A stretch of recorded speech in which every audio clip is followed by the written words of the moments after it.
आज मैं डॉक्टर शाहरुख की क्लिनिक गया, जो स्पेशली खिलाड़ियों के लिए बहुत मेहनत कर रहे हैं, उनको गाइड कर रहे हैं, उनकी चोटों को ठीक कर रहे हैं और दोबारा उनको ग्राउंड पे लाकर खड़ा कर रहे हैं और वो अपनी परफॉर्मेंस कर सकें।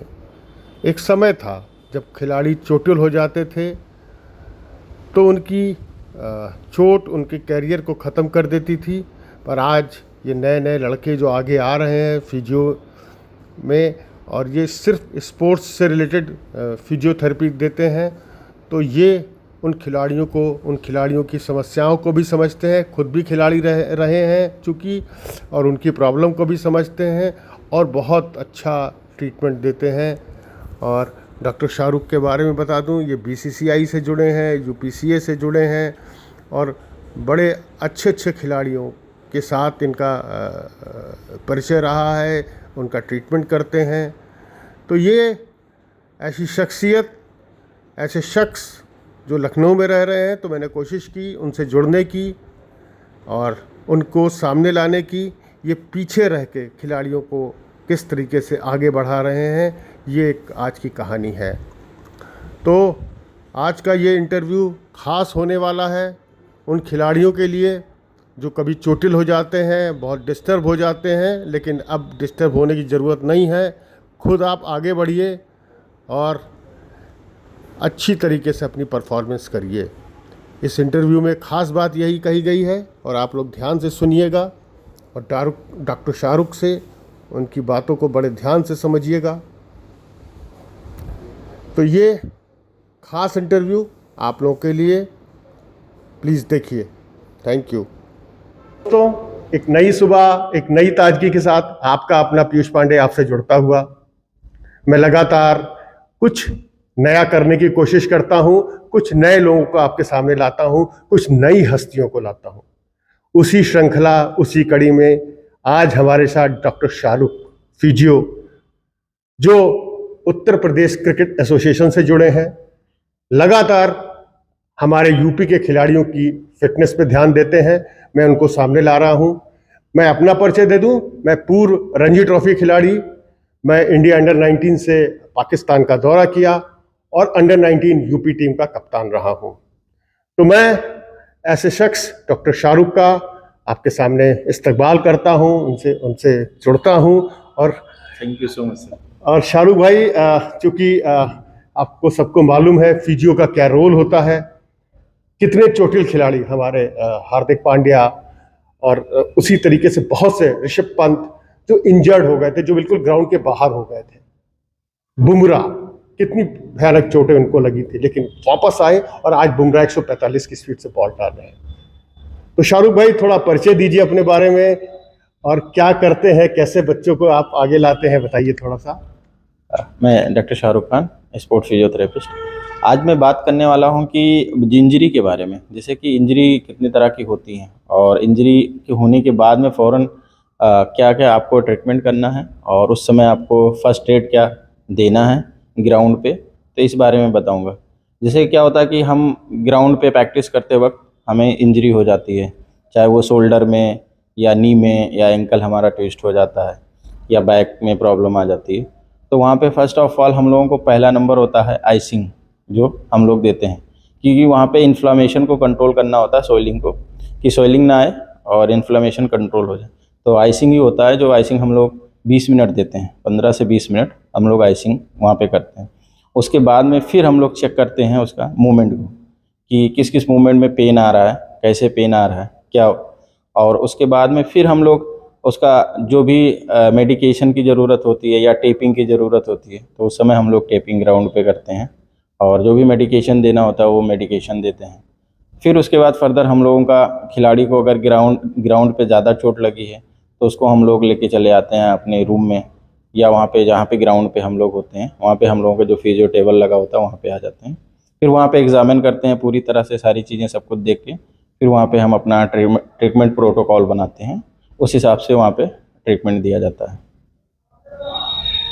देखिए, बहुत अच्छी बात बताई शाहरुख भाई। एक बड़ा इंपॉर्टेंट क्वेश्चन है, एक खिलाड़ी के जीवन में फिजियो का क्या रोल है? उसको लगातार मुझे लगता है कि फिजियो से संपर्क में रहना चाहिए अपनी फिटनेस के लिए। प्लीज़ इस पर थोड़ा गाइड करिए। देखिए, सबसे बड़ा जो रोल होता है फिजियो का, वो खिलाड़ी का साथ में 24 घंटा रहना, उसकी निगरानी करना, उसकी हर एक मूवमेंट, हर एक एक्टिविटी को देखना, उसके साथ साथ उसकी हर बॉडी के पोस्चर को देखना। जैसे क्या होता है कि हम लोग, एक टेस्ट होता है एमएसके करते हैं हम लोग, मस्कुलोस्केलेटल असेसमेंट। अब इस असेसमेंट में क्या होता है कि हम लोग बॉडी के हर जॉइंट के रेंज ऑफ मोशन चेक करते हैं। क्या बात। और उसके साथ साथ उसमें हम देखते हैं कि मसल्स की टाइटनेस कितनी, सोरनेस खिलाड़ियों को कितना है। क्योंकि जब हम एमएस करते हैं उसमें टाइटनेस उसका आता है, उसका रेंज ऑफ मोशन देखते हैं रिस्ट्रिक्ट है कि नहीं है। उसके साथ साथ ये पता चल जाता है कि इसको इंजरी कितना परसेंट हो सकता है चांस, और कितना नहीं हो सकता। अगर नॉर्मल है तो कोई इंजरी नहीं, अगर वहाँ पे रेंज ऑफ मोशन में कोई भी फ़र्क आता है तो वहाँ पे ये चांस होता है कि इसको इंजरी हो सकता है खिलाड़ी को। तो उसको हम लोग पहले ही प्रिपेयर हो जाते हैं और उसका ट्रीटमेंट स्टार्ट कर देते हैं कि वहाँ पे उसको इंजरी से बचाया जा सके। तो उसमें जो भी करना होता है वो फिजियो अपना करते हैं, सारे फिजियो जितने टीम के होते हैं वो सब लोग अपना प्रोटोकॉल बना के उस हिसाब से ट्रीटमेंट स्टार्ट करते हैं। देखिए, बहुत बड़ी बात कही है ये। मैं फिर कोट करूंगा, कोचेस को कोट करूंगा, एकेडमीज को कोट करूंगा और एसोसिएशंस को कोट करूंगा, कहूंगा देखिए ऐसे फिजियो को आप लोग जोड़िए। फिजियो का बहुत बड़ा रोल है खेल और खिलाड़ी के जीवन में। उसको दोबारा वो फिटनेस देता है।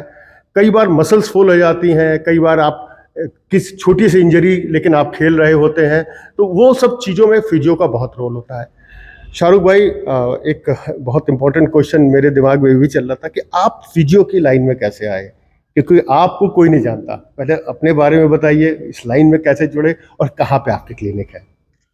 हम लोग स्कूल लाइफ में क्रिकेट खेलते थे, वहाँ पे गांव में भी हम लोग खेलते थे क्रिकेट, क्योंकि हम लोग तो गांव से बिलोंग करते हैं। फिर वहाँ पे क्रिकेट खेलते थे, फिर एक उम्मीद रहती थी कि हम लोग आगे खेलें। उसके बाद हम लोग लखनऊ आए, यूनिवर्सिटी में पढ़ाई किए, इंटीग्रल यूनिवर्सिटी से पढ़ाई किए, वहाँ पे भी क्रिकेट होता था तो वहाँ भी खेलते थे। तो उसके धीरे धीरे इंटरेस्ट आया कि उस समय इंजरी हो जाती थी, प्लेयर परेशान रहते थे, हम लोग के जो दोस्त होते, तो उस समय हम लोग यही सोचते थे यार चलो कोई एक पेन किलर खा लेते हैं या आर्थोपेडिशियन को दिखा लेते हैं, किसी डॉक्टर को। तो वहाँ हम लोग दिखाते थे तो डॉक्टर्स ये कहते थे आप रेस्ट करो। अब हम लोग कब तक रेस्ट करेंगे, क्या करेंगे। तो वो फिर वहाँ से मेरे दिमाग में आया कि ऐसा कुछ किया जाए कि हम लोग बच्चों का ट्रीटमेंट किया जाए। तो फिर मैंने इस पे काफ़ी रिसर्च किया, देखा सुना, तो लोगों से डिस्कस भी किया। तो लोगों ने कहा कि एक आप स्पोर्ट्स फिजियो बन जाओ, क्योंकि स्पोर्ट्स फिजियो का जो रोल होता है वो खिलाड़ियों के साथ हमेशा जुड़ा होता है, स्पोर्ट्स फिजियो ही खिलाड़ी के साथ है। फिर वहाँ से मैं धीरे धीरे अपना स्टडी शुरू किया और पढ़ता गया। और हमारे इंटीग्रल के एक डॉक्टर अशफाक सर थे, उन्होंने मुझे इस लाइन में ज़्यादा इंटरेस्ट दिखवाया और वो लेके आए। फिर हम लोगों ने पढ़ाई की, मैंने कम पीपीटी की, एमपीटी की, इसी में स्पोर्ट्स इंजरी में। फिर धीरे धीरे हम काम करने लगे। काम करते करते हम फिर इसमें, पहले हम टेनिस में गए, टेनिस मैंने वहाँ पे काम किया। टेनिस के बाद फिर मैं बैडमिंटन में गया। फिर मैं बैडमिंटन पीवी सिंधु, साइना नेहवाल, ये लोग, सैयद मोती होता, हम लोगों को वहाँ पे हमने काम किया इंटरनेशनल लेवल पे। फिर उसके बाद फिर हम चले गए अपना हॉकी में। तो हॉकी भारत पेट्रोलियम का था, जिसमें वर्ल्ड कप के सारे खिलाड़ी थे हमारे साथ। उस समय मैंने टीम के साथ जुड़ा और काम किया।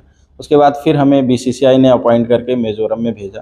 फिर मैं मिज़ोरम में काम किया 3 साल करीब वहाँ से। फिर मैं वापस आ गया अपने यूपी, अपने सरजमीन पे। तो यहाँ पे फिर मैंने काम करना शुरू किया और फिर मैं यूपी में कैंप भी कराया और 16 किया, 19 किया, 14 भी किया, रणजी ट्रॉफी कैंप कराए। फिर मैंने यूपीपीएल में काम शुरू किया, यूपीसीए के मेहरबानी से मैंने काम शुरू किया वहाँ पे भी। तो यूपीपीएल में मैं पहले काशी के रुद्रांश के साथ था, जो टीम चैंपियन हुई उस समय। सेकेंड ईयर, फिर सेकेंड ईयर में मैं कानपुर के साथ में था, जो कानपुर रनर टीम हुई वहाँ पे। वहाँ पे मोहसिन भाई, समीर रिजवी, ये सब लोग इतने बड़े खिलाड़ी, सब लोग भाई लोग थे। तो इन लोगों के साथ में मैंने काम किया है काफ़ी। और उसके साथ साथ फिर हमने, अब कोशिश कर रहा हूँ कि ऊपर वाले कहाँ तक ले जाते हैं। उसके बाद मैंने एक प्लान था मेरा पहले से ही कि एक स्पोर्ट्स इंजरी रिहैब सेंटर बनाया जाए बहुत बड़ा, जिसमें बच्चों का हर तरह का ट्रीटमेंट वहाँ पे हो जाए, ना कि बच्चे सफ़र करें इधर आर्थोपेडिशियन के पास, इधर जाना उधर जाना। तो पूरा मैंने एक रिहैब सेंटर बनाया बड़ा सा, dynamic sports injury and fitness centre के नाम से, खुर्रम नगर चौराहे पे मैंने बनाया है। तो यहाँ पे हर एक सुविधा है, यहाँ क्रायो से लेके, आइस बाथ से लेके, मसाज से लेके, और जितना रिहेब का होता है पूरा मशीनें सब लगी हुई हैं, सब कुछ पूरी तरह से यहाँ पे ट्रीटमेंट होता है। यहाँ MSK भी होता है हर खिलाड़ियों का, जो आते हैं, सारी चीज़ें सब कुछ। ये शख्सियत है, ये हस्ती है जो खुद नहीं बोलते हैं, ये पिक्चर पीछे से रह के ये डायरेक्शन देते हैं उन खिलाड़ियों को जो बहुत ऊंचाई तक पहुंचते हैं। तो ये छोटा सा इंटरव्यू इस ऐसी शख्सियत का आप लोगों से जोड़ने का जो अपनी फील्ड में आगे बढ़ रहे हैं और बड़ी ऊंचाई और मंजिलों तक जाएंगे। Thank you watching my video, take care, bye bye, thanks.